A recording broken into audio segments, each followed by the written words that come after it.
All right, today we're jumping into what is, let's be honest, one of the most confusing chapters in the entire New Testament, 1 Corinthians chapter 11. This was a letter written by the Apostle Paul to a church in Corinth, which was this wild, chaotic city, and they had some issues. So let's get into it and see if we can untangle some of these knots together.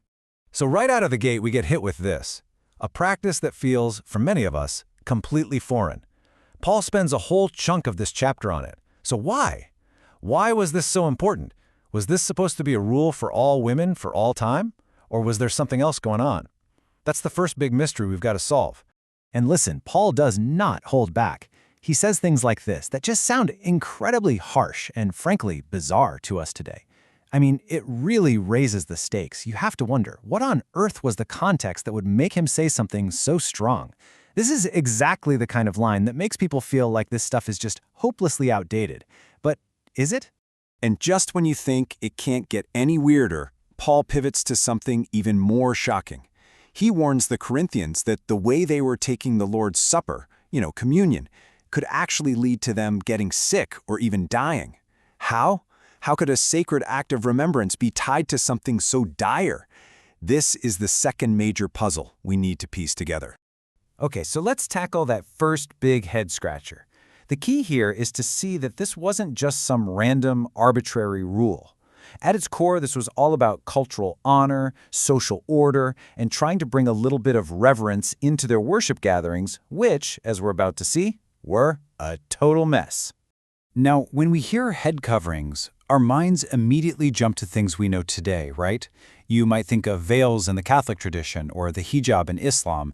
And of course, the big question that always comes up is this command from 2,000 years ago meant for everyone, everywhere, forever?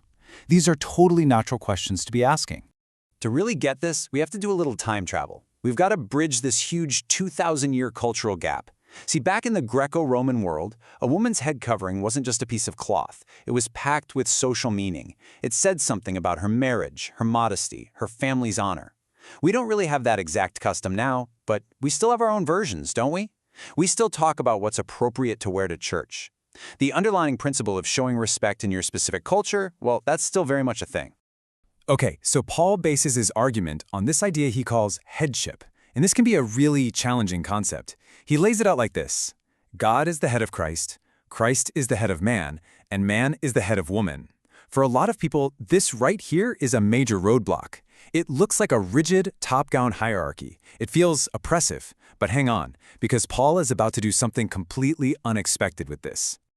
So after laying out what looks like a controversial chain of command, Paul pulls a fast one. He doesn't use it to build a pyramid of power, which is what we might expect. No, he uses it to build a circle of community.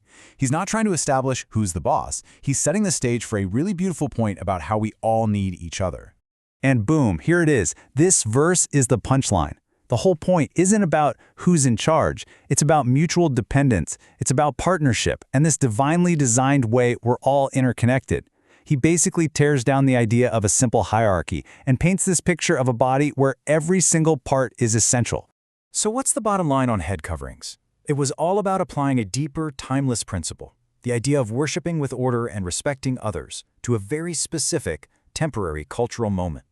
Paul's goal was to stop the disruptions so that the focus could be back where it belonged, on God. Okay, let's switch gears to the second issue. And here, Paul's tone shifts from correction to just outright shock. Because what was supposed to be the most unifying, beautiful moment in their worship had become a source of shame and a total scandal. I want you to picture this. Forget the quiet, reverent atmosphere you might be used to.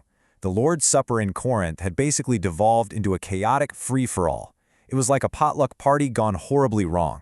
People were breaking off into their own little cliques, creating these terrible divisions right there at the table. This chart just lays it all out so starkly, doesn't it? The meal was supposed to be about unity and remembering Jesus. Instead, it was full of division. It was supposed to be about sharing, but what was happening was the rich members were showing up early and having a full-on feast, leaving nothing for the poor servants and laborers who came later. Instead of honoring Christ, they were humiliating each other, and some were even getting drunk. It was a complete disaster. So Paul's solution wasn't just to tell them to stop. He went deeper. He needed to completely reframe how they were approaching it.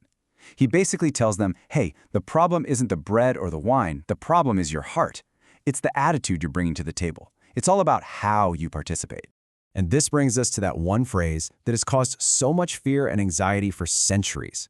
Paul warns them not to take part in an unworthy manner. So what does that mean? Does it mean you have to be totally sinless? Do you have to reach some kind of spiritual perfection before you can even think about taking communion? To kind of get our heads around this, let's look at a modern example. Someone shared this really candid story about taking communion online during the pandemic. They used a snack bun and a carton of juice. Now, the point isn't that the food was wrong, but that the attitude can become so casual that you totally lose the sacred meaning. It just becomes another snack. And that kind of casual disregard, on a much more serious, social level, is exactly what was happening in Corinth. So let's be super clear here. Taking communion in an unworthy manner is not about being a perfect person. It's about taking it with an attitude that ignores the two most important things it represents: the incredible sacrifice of Jesus and the unity of the community that he died to create. It's participating while ignoring God and ignoring your neighbor right next to you. And Paul is dead serious about this. He says this behavior, this disrespect and division, is having real-world consequences. He links it directly to weakness, to sickness, and even to people falling asleep, which was a common way of saying premature death. He's making it crystal clear that how we treat each other and how we treat these sacred things matters. It has tangible effects. But why so severe? You have to understand, this wasn't God just swinging a hammer and randomly punishing people. It was more like a loving parent's discipline. The goal was to correct them, to wake them up, to teach them how serious this was. It was all about restoring the health and the sanctity of the entire community. So now, let's bring it all home. We've got these two issues that seem totally disconnected, right? What women wear on their heads and how people eat a meal. But Paul is actually getting at the exact same root problem in both situations. The common thread that ties this whole chapter together is the heart. It's all about our internal attitude when we come to worship. Is your heart focused on your own rights, your own status, your own hunger, or is it focused on honoring God and caring for the people you're with? So you see, whether the problem was head coverings or the Lord's Supper, the solution was exactly the same. For the head coverings, it was about showing cultural respect to bring order. For the meal, it was about showing reverence to bring unity. And for both, the answer was a radical shift in focus, away from self and onto God and community. Paul's final, simple instruction to the Corinthians about their messy meal was just this: wait for each other. It's such a simple but profound idea, so I'll just leave you with this question to think about. In our fast-paced, individualistic world, what does it truly mean for us to stop, to look around at the people with us, and to actually wait for each other?